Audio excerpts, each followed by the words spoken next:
Boa noite, meus irmãos. Boa noite. O tema que nós nos propomos a falar hoje é, de certa forma, interessante e polêmico. Gostaríamos de falar hoje sobre o medo da morte. Interessante que quando esse assunto foi tratado aqui há algumas semanas atrás, o palestrante, o Inácio, Inácio não, foi o Siloé, ele veio falar sobre a morte. E interessante, nos causou assim alguma surpresa, mas ao mesmo tempo a gente sabe das nossas limitações, das nossas dificuldades como seres ainda pouco evoluídos. E nós falando sobre a morte lá no bairro da Vitória, e lá a gente tem assim, o pessoal assim já é um pouco menos instruído, o pessoal tem muita dificuldade de entendimento, os frequentadores lá da nossa casa, uma grande maioria são evangélicos, né? Mas a gente procura falar de uma forma mais amena, mais clara, que ajude a todo mundo. E eu cheguei e fiz uma pergunta. Eu perguntei lá, quem tem medo da morte? Quem tem medo de morrer? Gente, foi unânime, o povo levantou na mão, certo? Aí eu falei assim, eu tenho uma notícia boa para dar para vocês. Ninguém vai morrer. É uma notícia ótima. Aí as pessoas ficaram assim, né, tal. E a doutrina espírita, ela vem nos acalentar sobre isso. A morte que nós conhecemos, essa morte do corpo, ela ainda tem muitos tabus, né? As pessoas ainda têm muitos tabus quanto à morte do corpo. E nós gostaríamos de falar um tema abordado lá no livro Céu e Inferno, que fala sobre o medo da morte. E vamos abordar com as palavras que nós vamos buscar no Livro dos Espíritos, que é o nosso arcabouço de conhecimentos, e vamos tentar discernir um pouquinho sobre essa questão do medo da morte.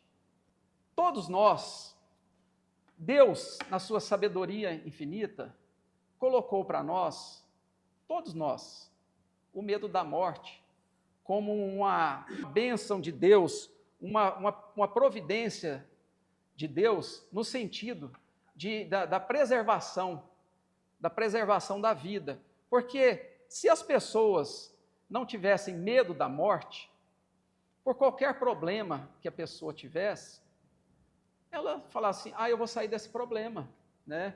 Então a morte, o medo da morte ajuda, num primeiro momento, ajuda. Certamente que ele ajuda, é uma providência divina a questão do medo da morte.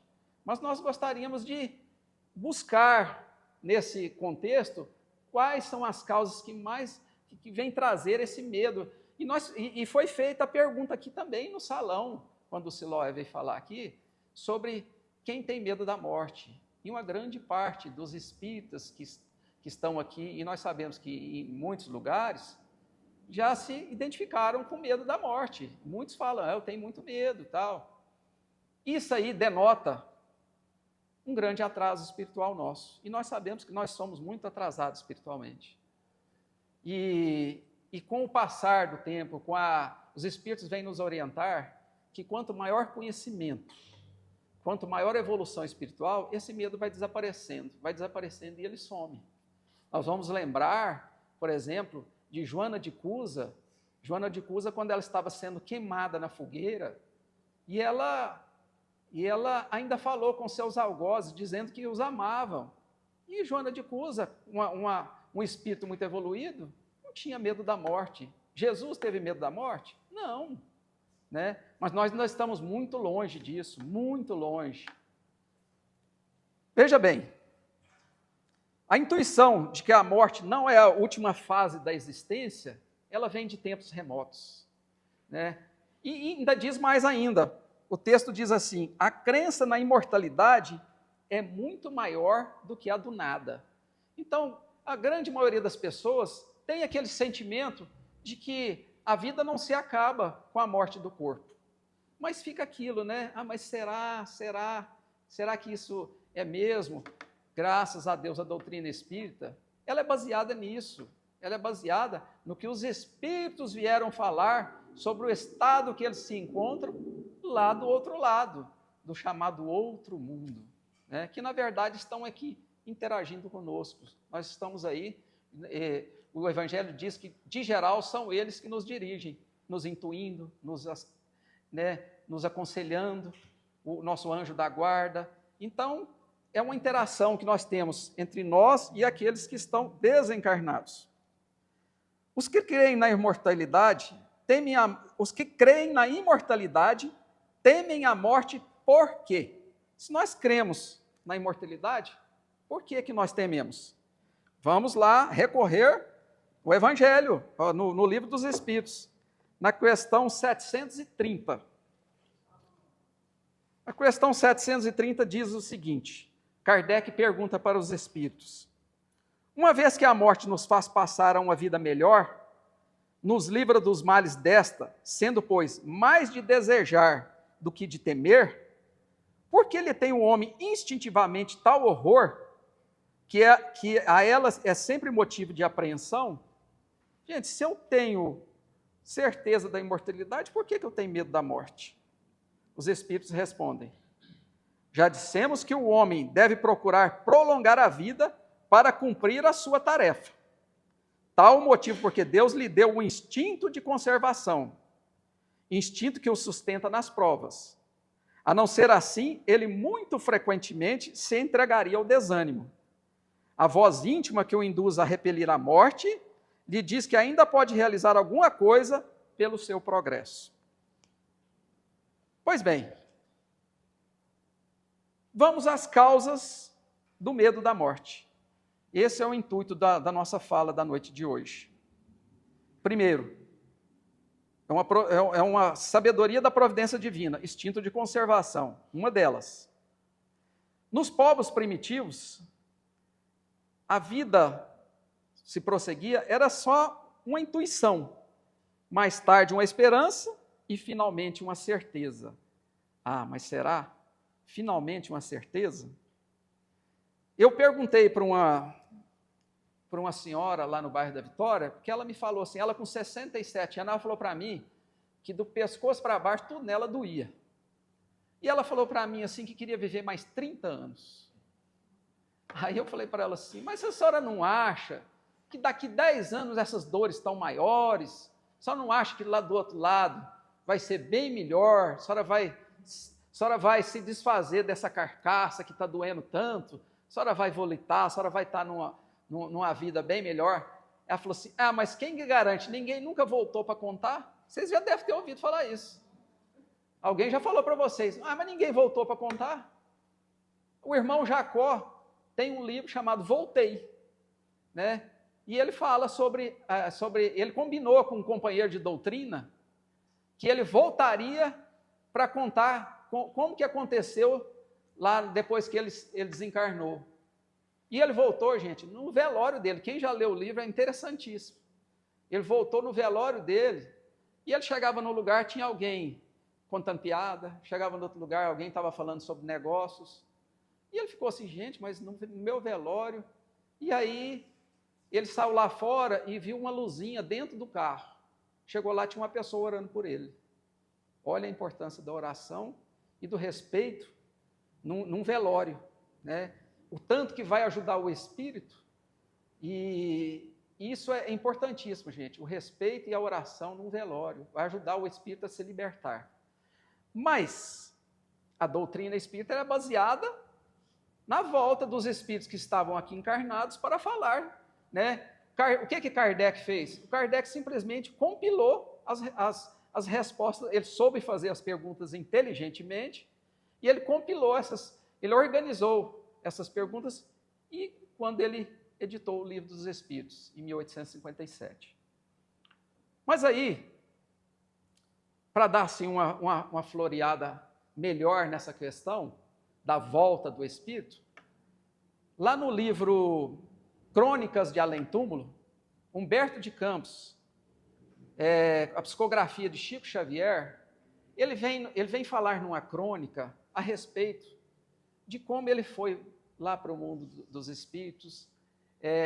Vale ressaltar, gente, que Humberto de Campos, ele era ele fazia crônicas no jornal, ele escrevia livros, ele era um escritor, fez parte da Academia Brasileira de Letras, E ele não era bem quisto, porque ele fazia crônicas satíricas, ele fazia piadas com a vida natural das pessoas, e as pessoas, não, assim, ele tinha muitos inimigos. Então, eu vou passar para vocês um pedacinho de uma crônica que Humberto de Campos traz para nós através da psicografia de Chico Xavier. A crônica é muito comprida, e eu peguei apenas um pedaço em que ele diz assim: Vim para falar a quantos estranham as minhas palavras depois da morte. Duvidando, né, admirando-se de que eu não apareça, clamando perdão e misericórdia, penitenciando-me dos mais nefandos pecados. Desejariam que o Senhor derramasse sobre mim todas as suas cóleras sagradas. E tudo porque andei espalhando umas anedotas, lidas pelas consciências que, condenando-me hoje, lá das suas sacristias, vivem pensando no céu, sentindo na boca um gosto rubro de pecado. Eu já tive a ocasião de afirmar que eu não encontrei o paraíso muçulmano. Encontrei nesse outro mundo a minha própria bagagem, meus pensamentos e minhas obras. Sem estar na beatitude do céu, não conheço igualmente a topografia do inferno. Eu afirmo, não há maior prazer que recordar, na paz daqui, as nossas dores na terra. Eu sou, de fato, grande culpado, diante da minha consciência, pela minha teimosia e incompreensão referente aos problemas da verdade. Todavia, Deus é a misericórdia suprema, e sem me acorrentar a colunas incandescentes, já prendeu meu coração de filho pródigo nas algemas suaves do seu amor. Então, ele vem falar, porque dá para a gente notar pela crônica de Humberto de Campos, que ele não era uma pessoa muito boazinha, mas ele, a hora que ele despertou, né, pediu o auxílio veio como filho pródigo, que ele mesmo diz. Gente, e a gente não precisa se preocupar, que Deus ampara a todos. Deus é um Pai de misericórdia, é um Pai bondoso, que não deixa essa história de que vai para o inferno, que vai queimar, que vai arder.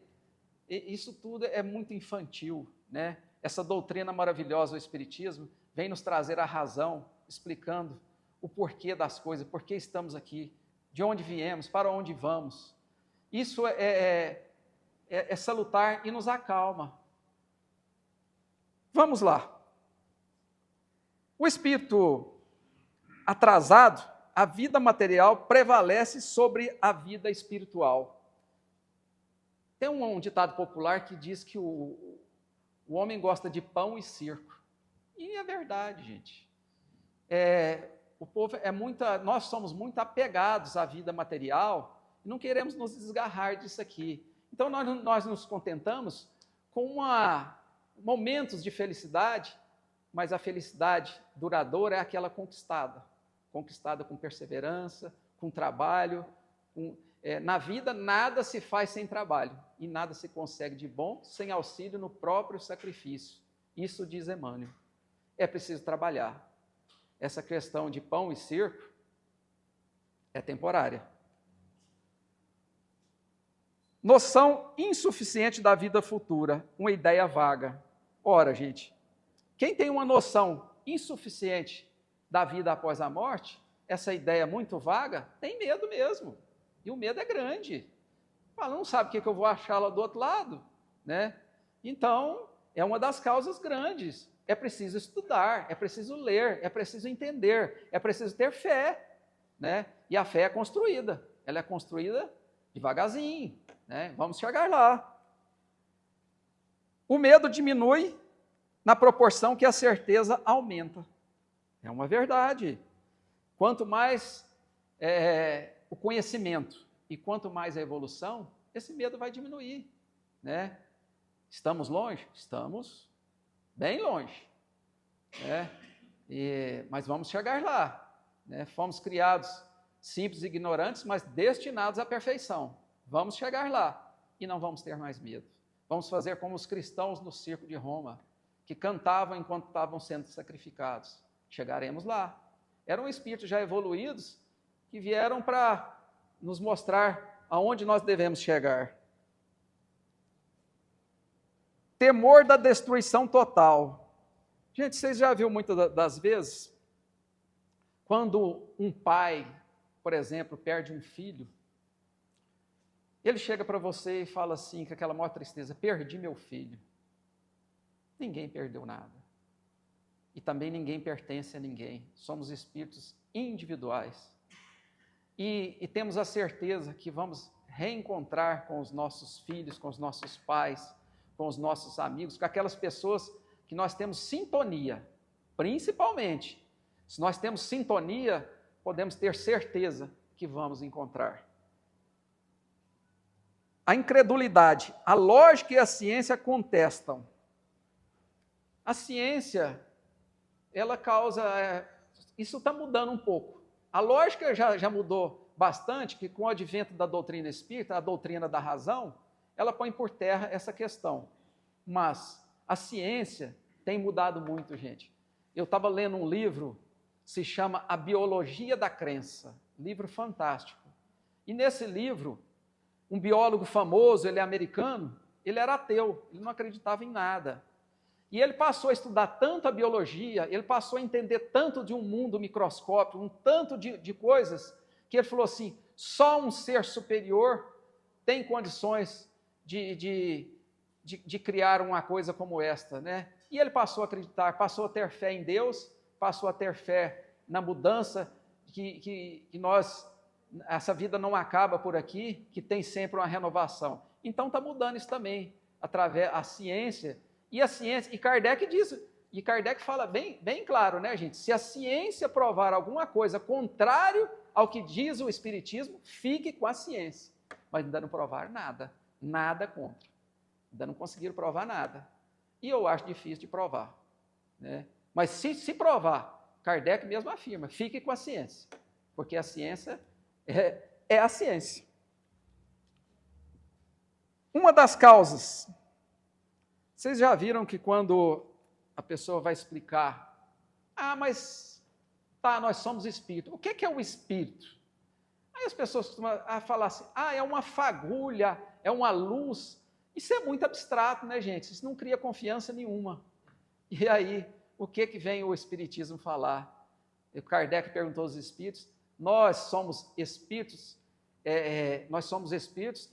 e estamos num corpo, temporariamente aqui na Terra. Mas quando nós desencarnamos, nós ainda temos um outro invólucro entre esses dois, que é o perispírito. E é o que diz da nossa individualidade. Então, quando eu vou lá para o plano espiritual, eu tenho o meu perispírito, eu sou o mesmo Marlon, e com os mesmos defeitos, se eu conquistei alguma coisa, voltar lá com essas conquistas, que não se acaba, que a ferrugem e os vermes não corroem. Então, eu vou ser o mesmo lá do outro lado. Ninguém vira santo do dia para a noite.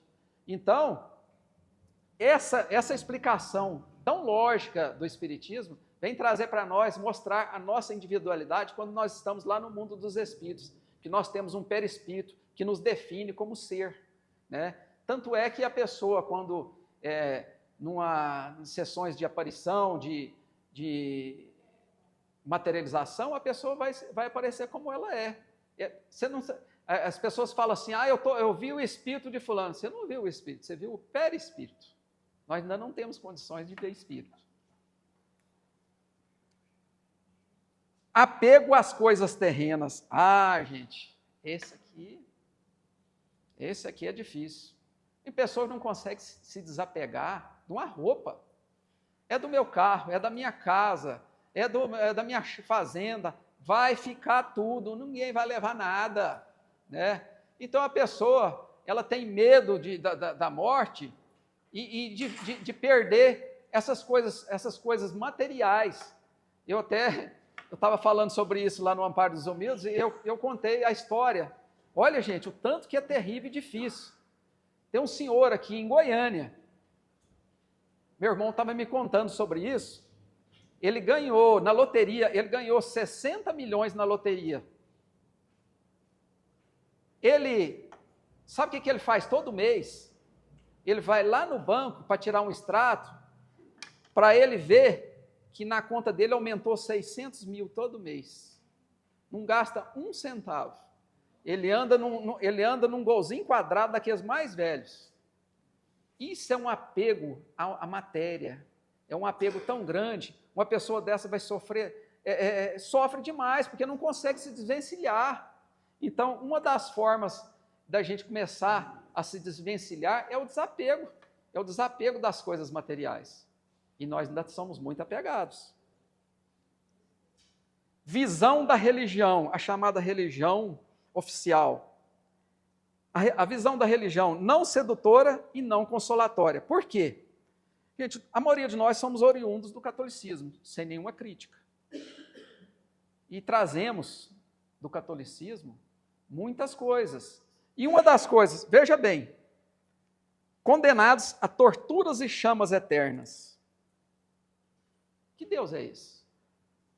Que Deus é esse que te condena a chamas eternas? Purgatório depende da oração dos vivos.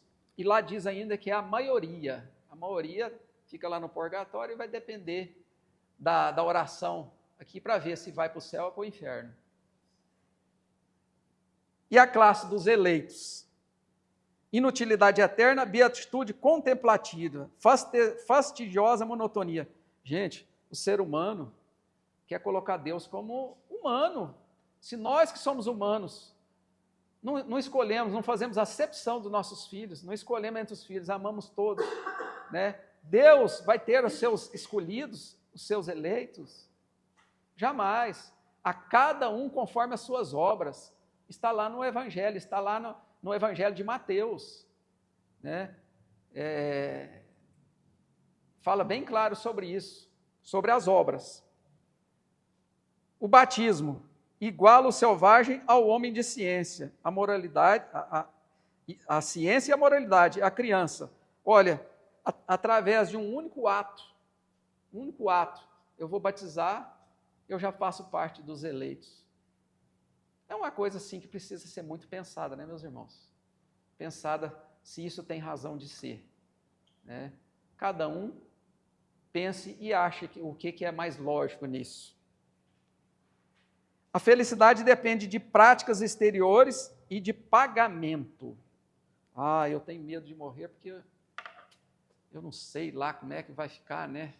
Como é que eu vou ficar lá, então eu vou pedir aqui, vou pagar um dízimo aqui, vou pagar uma coisa aqui para ter uma estada melhor lá do outro lado, né? Vamos olhar aqui, no Livro dos Espíritos, na questão 941. Eu marquei aqui. Temor da morte. Para muitas pessoas, o temor da morte é uma causa de perplexidade. De onde lhes vem esse temor? Tendo elas diante de si o futuro? Falece-lhes fundamento para semelhante temor. Mas que queres? Se procuram persuadi-las quando crianças, de que há um inferno e um paraíso, e que mais certo é irem para o inferno. Visto que também lhes disseram que o que está na natureza constitui pecado mortal para a alma. Sucede então que, tomadas adultas, essas pessoas, se algum juízo têm, não podem admitir tal coisa e se fazem ateias ou materialistas. Ora, a pessoa fala, não, isso aqui não tem lógica, vou me tornar ateu, né? São assim levados a crer que além da vida presente não há mais nada. Quanto aos que persistiram nas suas crenças da infância, esses temem aquele fogo eterno que os queimará sem os consumir. Veja bem, e aqui diz que assim, são coisas de criança mesmo, porque se você aprendeu e você persistir com aquilo e não procurar a lógica dessas coisas. Agora, uma das coisas que causa muito medo da morte, por causa da religião, cerimônias lúgubres, infundem terror, desgraça, perda dos gozos mundanos, futuro brilhante e aniquilado. Gente, vocês já viram num velório? As pessoas, as músicas, tocam a música fúnebre, é uma tristeza, é choro, é melancolia, como se a vida acabou, aquilo é uma tristeza, aquilo é tudo ruim, nós estamos perdidos. E aí eu fico assim, lembrando do velório do meu pai, né? Meu pai falava assim, no meu velório eu quero que o Erlon cante as músicas do Roberto Carlos. Gente, quem foi no velório, né, Jânio? Né? Um velório bonito, as músicas do Roberto Carlos cantando, aquela alegria por saber que ele foi embora, cumpriu a sua tarefa, vai ser bem recebido. Aquele que cumpriu a sua tarefa, todos nós temos uma tarefa na nossa vida. Aquele que cumpriu a sua tarefa com decisão, né, com persistência, ele vai ter uma recepção calorosa. Vamos encontrar com aqueles que nós amamos. Então, isso é certo, gente. Para que ter medo?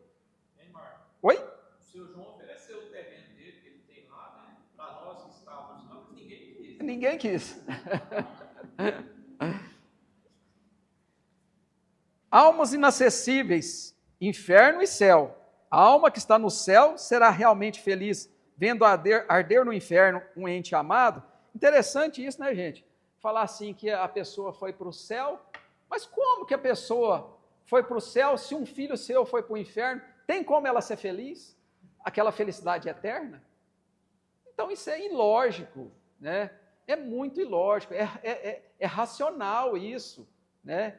Então nós precisamos nos precaver disso, estudar mesmo, precisamos estudar e através do trabalho, do esforço, aumentar a nossa fé e ter essa certeza de que nós seremos, se nós fizermos o nosso trabalho, seremos bem recebidos. Aí vem uma pergunta, gente, está lá no livro Céu e Inferno. Por que os espíritas não temem a morte? Está lá, gente, está afirmando lá. Por que os espíritas não temem a morte? Então nós somos uns espíritas bem fraquinhos, né?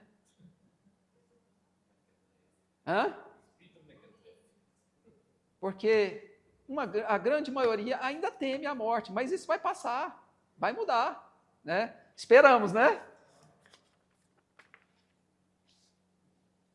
A vida futura é uma realidade para o espírita, aquele que crê realmente, que tem fé. É uma realidade. Teve um palestrante que veio falar aqui no centro, eu assustei a hora que ele falou assim, eu não acredito em reencarnação, eu tenho absoluta certeza. Né? Então, essa questão de falar da boca para fora, eu acredito, mas depois fica ali, não, aquela dúvida, né? Não sei, será? Gente, é só com o crescimento moral, espiritual, com conhecimento, que nós vamos crescer e vamos acabar com esse medo. Continuação da vida em melhores condições, justiça e bondade de Deus. Se nós sabemos disso, não precisamos temer. Esse Deus que é bom, que é justo, ele vai nos dar segundo as nossas obras. Ele é justo, ele é bom. A alma tem um corpo etéreo que o define, já falei com vocês. Espíritos estão ao nosso redor, são eles que nos dirigem. E interessante, que eu peguei algumas perguntas interessantes, até polêmica, né, Esdras? Perguntas que estão lá no Livro dos Espíritos, a questão 159. Gente, olha que coisa interessante, por isso que estudar é bom. Lê bastante o Livro dos Espíritos. A questão 154. Ela diz o seguinte: é dolorosa a separação da alma do corpo? Traduzindo, morrer dói. Tem muita gente que tem medo da morte, porque o medo da dor. E nós precisamos da dor. A Joana de Anjos nos diz que a dor é o instrumento que Deus se utiliza para nos educar. Nós precisamos da dor. Mas aí aqui está a pergunta.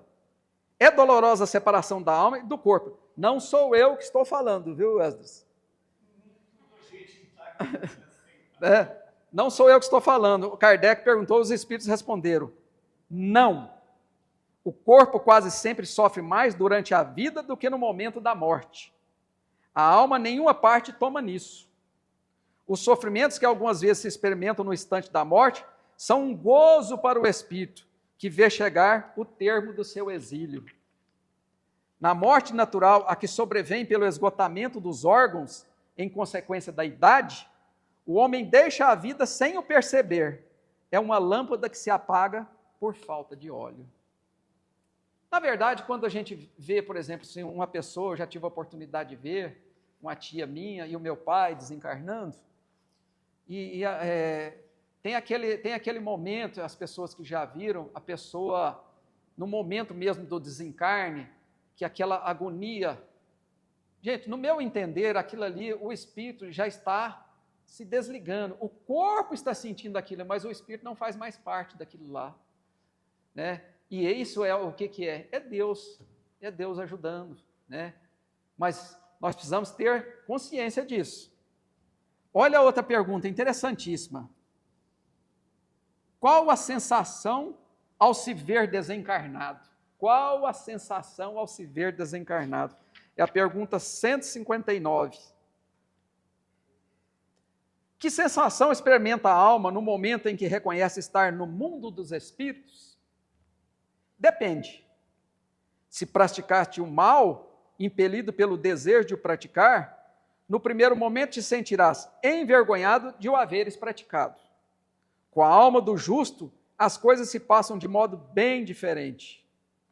Ele se sente como que aliviado de grande peso, pois que não teme nenhum olhar perscrutador. Se eu fui uma boa pessoa, se eu cumpri a minha tarefa, se eu fiz as minhas lições de casa que eu combinei, gente, antes de vir para cá, eu combinei o que eu vinha fazer. Se eu fiz a minha tarefa, eu não preciso ter medo. Eu não preciso ter medo. Eu vou encontrar o que eu conquistei. Olha a pergunta. Será que vou encontrar meus conhecidos? Será que eu vou encontrar os meus conhecidos, os meus pais, o meu filho que partiu antes de mim? Será que eu vou encontrar? Essa é uma coisa que a gente quer muito, né, gente? Olha a resposta. O Espírito se encontra imediatamente com os que conheceu na terra e que morreram antes dele? Sim, conforme a afeição que lhes votava e a que lhes consagravam. Muitas vezes aqueles seus conhecidos o vêm receber à entrada do mundo dos espíritos e o ajudam a desligar-se das faixas da matéria. Encontra-se também com muitos dos que conheceu e perdeu de vista durante sua vida terrena. Vê os que estão na erraticidade, como vê os encarnados e os vai visitar. Gente, é questão de sintonia. Se eu tenho uma sintonia com meu pai, com a minha mãe, com meu filho, e ele tem a sintonia comigo, nós vibramos na mesma sintonia, quando nós chegamos lá do outro lado, se a sintonia é a mesma, o encontro é inevitável. Se estamos vibrando no mesmo patamar, é inevitável a alegria desse reencontro. Não tenhamos dúvida disso, gente. Qual a duração da perturbação? Qual a duração da perturbação depois que você desencarna?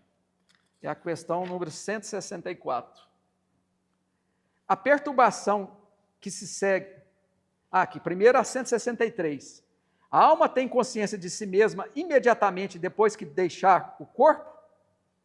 Imediatamente não é bem o termo. A alma passa algum tempo em estado de perturbação. A perturbação que se segue à separação da alma do corpo é do mesmo grau e da mesma duração para todos os espíritos? Está perguntando se nós vamos ficar lá, né? Porque o André Luiz ficou 8 anos no umbral. Né? O André Luiz ficou 8 anos no umbral sem saber o que ele estava, por que ele estava lá. Né? Eles chamando ele de suicida, né? Mas o dia que ele pensou e fez uma oração e pediu ajuda, quem que apareceu para ele? A mãe dele. A mãe dele foi lá buscar ele. Então, questão de sintonia. Agora, essa perturbação, aí eles vão falar aqui, ó, a perturbação é a mesma para todos? Não. Depende da elevação de cada um, do grau de evolução de cada um, moral principalmente. Aquele que já está purificado se reconhece quase que imediatamente. Não é o nosso caso, né, gente? Não é o nosso caso. Pois que ele se libertou da matéria antes que cessasse a vida do corpo. Enquanto que o homem carnal, aquele cuja consciência não está pura, guarda por muito mais tempo a impressão da matéria. De que é que nós resumimos tudo isso? Um resumo bem simples, para nós acabarmos com esse medo da morte. Vamos trabalhar, né, gente? Cumprir a nossa tarefa, com boa vontade, libertando dessa ligação forte com a matéria. Nós somos espíritos temporariamente encarnados em um corpo. Nós não somos um corpo que tem um espírito. Então, nós podemos viver como os daqui, mas sabendo que não somos daqui. Então, se nós cumprirmos a nossa tarefa, né, com retidão, sendo pessoas corretas, tentando... Olha, gente, nós temos tantos ensinamentos aqui na Casa Espírita, temos tantos livros para ler, e seremos cobrados, se não porque chega lá e fala assim, uai, o que você fez nesse tempo todinho que você estava lá? Você leu quantos livros? Você aproveitou para você crescer? O que você fez de bom? Você fez diferença positiva na vida de alguém? Isso tudo nós seremos cobrados. E não é por Deus, não, é pela nossa consciência, que Ele colocou a sua lei na nossa consciência. Lá o Emmanuel fala lá no livro, como é que chama? Nosso Lar, no prefácio do Nosso Lar, e ele fala um negócio interessante, vamos ver se eu lembro direitinho aqui, para eu ver se não sumiu aqui. A maior surpresa da morte carnal é a de nos colocar face a face com a nossa própria consciência. E é lá na consciência que nós edificamos o céu, estacionamos no purgatório ou nos precipitamos nos abismos infernais. Ele vem nos falar que a terra é uma oficina sagrada e ninguém a menosprezará sem conhecer o preço do terrível engano em que depositou o próprio coração. Então, que nós possamos depositar o nosso coração em coisas boas. Fazer o bem faz bem, e isso faz muito bem para nós mesmos. Eu gostaria de encerrar, sempre que eu vou num velório, que eles pedem para a gente fazer alguma fala, tem uma poesia que eu gosto de falar, até falei a poesia lá no velório da sua mãe, né? Porque ela fala assim, de uma forma, você chega num velório, tem evangélico, tem espírita, tem católico, tem gente, então você deve falar de uma forma assim, que não agrida, mas que vai ensinando, né? Então a poesia de Cassimiro Cunha, através da psicografia de Chico Xavier, ele diz assim, coisas lindas, o que nós viemos fazer aqui, o que nós precisamos fazer para sermos recebidos de forma melhor. Ele diz assim, estás, amigo, na terra, em trânsito para a luz, és o romeiro das dores, buscando o amor de Jesus. Cercado de desenganos, de penas e aflições, és hóspede transitório na terra das provações. Lembra, portanto, a lição do Evangelho do Senhor. A porta da salvação é a porta estreita da dor. Já pensaste que quem passa por uma porta assim estreita precisa levar consigo uma leveza perfeita? Todo aquele que caminha chega ao termo da viagem, da terra cheia de sombras, não leves muita bagagem. Muita ansiedade no mundo, desejo, orgulho, paixão, podem fazer muito peso em torno ao teu coração. Mas a humildade e a esperança, a doce luz da bondade, são forças que te levantam da senda da iniquidade. Com tais virtudes na vida, hás de seguir com leveza, passando o estreito caminho que abre os mundos da beleza. Considera toda posse da posição desigual como um meio de conquista da posse espiritual.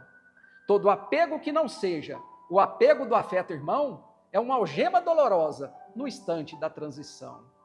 Recorda sempre que um dia voltarás à luz do além e subirás na medida de tuas ações no bem.